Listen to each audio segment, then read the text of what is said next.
영계에서 보내온 천상의 메시지. 이번 시간에는 독일 출신의 철학자이신 니체가 되겠습니다.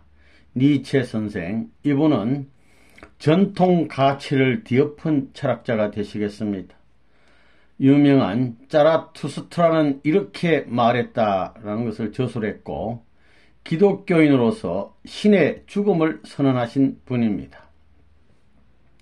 니체 선생, 참 부모님을 만났을 때 비로소 나는 완전 해방감을 느낀다. 신의 죽음을 선언하고 허무주의를 주장한 적이 있는 니체이다. 니체란 이름이 매우 부끄럽다. 그 이름을 다시 고칠 수 있다면 당장 그렇게 할 것이다.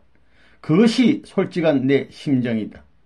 나 니체는 이곳 천상에서 통일 사상을 접하고 무척 놀랐다. 그러나 먼저 지상을 떠나 이곳 천상으로 온 나의 삶을 잠시 소개하고자 한다. 신에 대한 확실성, 영원한 세계의 확실성, 사후 세계의 삶에 대한 확실성, 영혼의 실제성에 대한 확신을 지니지 못한 채 수많은 번민과 고통으로 지상 생활을 보냈다. 인간의 참 모습을 찾아 참된 생활을 하며 전향적으로 발전하고자 무척 노력하였다. 그러나 나는 그 이상과 배치된 삶, 내가 동경했던 대로 살지 못하였다. 어느 누구의 인도도 없이 이곳 영원한 세계에 왔다. 그곳이 바로 니체가 주로 생활하는 둥지이다. 살고 있는 곳 둥지. 사방은 컴컴하고 이리 가도 저리 가도 길은 전혀 보이지 않았다. 그리고 누가 어디서 뭘 하는지, 그리고 무엇이 있는지 분별하기조차 힘든 이 둥지에서 생활하였다. 어느 날 나는 그곳에서 신이여, 이거 하나님이여, 신이여라고 부르면서 니체의 본 모습을 찾게 하소서, 소생케 하소서라고 목이 터져 피가 날 만큼 불렀다. 내가 지상에서 보았던 신이 아닌 참된 신을 불렀던 것이다. 그리고 그 둥지에서 뛰어나오고 싶었지만 그렇게 되지 않았다. 그런데 어느 날 그 둥지가 갑자기 흔들리기 시작하더니 그곳이 서서히 허물어지면서 주위를 전혀 알 수 없는 어떤 외로운 곳에 내 자신이 만신창이가 되어 서 있음을 감지하였다. 온몸이 갈길갈길 터지고 피투성이가 되어 사람 형체는 조금도 알아볼 수 없을 정도로 내 자신이 변해 있었다. 그때 어디선가 따사로운 바람이 불더니 나를 따르라는 음성이 들렸다. 주변에는 아무것도 보이지 않았다. 나는 다만 나를 따르라는 소리를 따라갈 뿐이었다. 얼마나 걸어왔는지도 알 수 없다. 그런데 어느 곳에서 이상한 함성이 들려왔다. 자세히 들어보니 함성이 아니라 찬송이었다. 찬송가. 그런데 그곳에는 주여 하나님 살려주소서라는 비명소리와 함께 신을 애타게 기다리는 영인들이 있었다. 나는 그곳에 함께 합류하였다. 이제 나를 따르라는 음성도 멈췄다 말. 많은 사람들이 웅성웅성 거리는 소리가 여기저기서 들렸지만 캄캄한 암흑이기에 주위에 무엇이 있는지 알 수 없었다. 조금 지나니 사람들의 모습을 가끔 볼 수 있었다. 나는 생리적인 현상을 참을 수 없어서 잠시 실례를 하는 순간 여기저기서 냄새야, 이 새끼 누구야 하고 몽둥이와 돌멩이가 마구 날라왔다. 나는 여기가 어딘가 무척 궁금했다. 사방을 돌면서 누군가를 붙들고 여기가 어디요? 뭘 하는 곳인가 하고 물어보았지만 아무도 대답해 주지 않았다.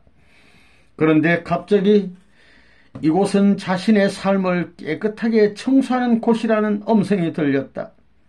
나는 지금까지 지상 삶을 회개하고 그동안 둥지 생활에서 지난 인생을 정리하겠다고 생각하면서 다시 신을 부르기 시작했다. 신이여, 니체를 구해 주소서. 니체는 참된 신의 삶을 알고 찾고 싶습니다. 저를 구해 주소서, 참된 신으로 인도하소서라고 수없이 외쳤다. 사방에서 그것은 미친 소리라며 돌멩이가 사방에서 날아왔다. 그러나 나는 그 외침을 멈추지 않았다. 사방에서 날아온 돌멩이 세례로 인해 나는 피투성이가 되었지만 나는 참신을 계속 찾았다. 그러나 내가 찾는 신은 나타나지 않았다. 나는 신은 역시 없군요. 역시 신은 죽었구나 하고 외치며 좌절의 슬픔에 빠졌다. 어차피 상황이 이렇게 되었으니 니체는 미쳤다고 소리치는 방향으로, 그리고 찬송가가 들려오는 곳으로 나는 발길을 향했다. 그런데 그 속에서 이상한 소리가 들려왔다. 하나님은 존재하는가? 존재하지 않는가라는 격렬한 논쟁이 벌어지는 소리였다. 이 논쟁의 결론적 제시는 그러면 우리가 여기서 신을 찾아보자라는 의견이었다. 우리 모두는 신이시여, 당신이 만약 실제하신다면 우리에게 나타나시고 우리를 긍휼히 보아주소서라고 소리쳤다. 신이여, 신이여라는 함성은 점점 강도가 높아졌다. 상당히 많은 시간이 그렇게 흘렀다. 그런데 어디서인지 모르지만 온몸을 녹일 것 같은 향기와 더불어 밝은 맑은 광채 속에서 신은 살아있도다. 지금부터 신을 확인하고 싶은 자는 나를 따르라 라는 음성과 함께 찬란한 빛이 나타났다. 그리고 갑자기 평탄한 아스팔트가 만들어졌다. 나는 누구보다 먼저 그곳으로 따라가 신을 만났다. 너 니체는 신을 보았느냐? 신은 너의 아버지다. 그리고 오늘부터 여기서 신을 깨달을 때까지 정성을 들이라는 음성을 남기고 빛은 사라졌다. 그 음성은 돌연히 나를 변화시켰다. 억제할 수 없는 뜻밖의 황홀함이 나를 온통 휘감았다. 너무도 기뻐서 두 손을 머리에 올려 경배를 드리지 않을 수 없었다. 신은 너의 아버지다라는 음성은 나를 생경한 기쁨과 환희의 도가니로 몰아넣었다. 내 몸이 아프다는 사실 자체를 전혀 감지할 수 없었다. 몇 날 며칠 동안 나는 신은 나의 아버지다. 신이여, 다시 한번 나에게 말씀을 주소서. 신이여, 니체는 참된 신을 찾고 있나이다 라고 외치면서 지내고 있었다. 2009년 3월 21일. 그 후 니체야, 너는 아직도 참된 신은 누구이며 참된 신은 어디에 있는가를 찾고 있는가? 그러면 나를 따르라 라는 음성이 다시 들렸다. 나의 온몸은 피투성이가 된 채 머리를 땅에 박아도 보고 이리저리 부딪히면서 참된 신을 수없이 불렀다. 내 몸 여기저기서 피가 주르륵주르륵 흘러내렸다. 나는 나를 따르라는 음성이 들리는 곳으로 계속 달려갔다. 얼마나 갔을까? 하늘에는 오색 찬란한 광채가 나타났으며 무지개를 타고 꽃향기, 새소리, 형언하기 어려운 청아한 노래소리가 울려 퍼지며 니체야, 여기에 머물러라. 그리고 여기를 보아라 하는 음성이 들렸다. 그곳에는 준엄하고 큼직한 사나이가 서 있었다. 그는 하나님은 누구인가 궁금하지? 하나님은 내 아버지야. 나는 메시아 참부모야. 메시아가 누구인가?